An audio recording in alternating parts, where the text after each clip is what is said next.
Indian cinema ലോകത്തെ പ്രമുഖ താരകുടുംബമായ Amitabh ബച്ചന്റെ കൊച്ചുമകൾ business രംഗത്ത് അറിയപ്പെടുന്ന ഒരു യുവതാരമായി വളർന്നു വരികയാണ്. അമിതാഭ് ബച്ചന്റെ മകൾ ശ്വേതാ ബച്ചന്റെയും വ്യവസായി നിഖിൽ നന്ദയുടെയും മകളായ നവ്യ നവേലി നന്ദയാണ് വ്യവസായ രംഗത്ത് ശ്രദ്ധേയായി മാറിക്കൊണ്ടിരിക്കുന്നത്. നവ്യയുടെ പിതാവായ Nikhil Nanda Escorts Kubota limited എന്ന ട്രാക്ടർ കമ്പനിയുടെ ചെയർമാനും മാനേജിംഗ് ഡയറക്ടറുമാണ്.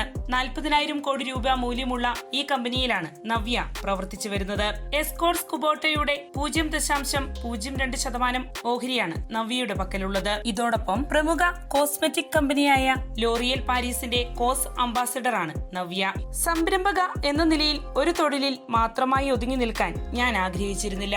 ട്രാക്ടർ അസംബിൾ ചെയ്യുന്നതു മുതൽ ലോറിയലിന് വേണ്ടി പാരീസിലെ റാമ്പിൽ നടക്കുന്നത് വരെ വ്യത്യസ്തമായ കാര്യങ്ങൾ ചെയ്യുമ്പോൾ എനിക്ക് ധാരാളം കാര്യങ്ങൾ പഠിക്കാൻ കഴിയും, നവ്യ പറയുന്നു. നിലവിൽ അഹമ്മദാബാദ് IIM ബിരുദ കോഴ്സ് വിദ്യാർത്ഥിനിയാണ് നവ്യ.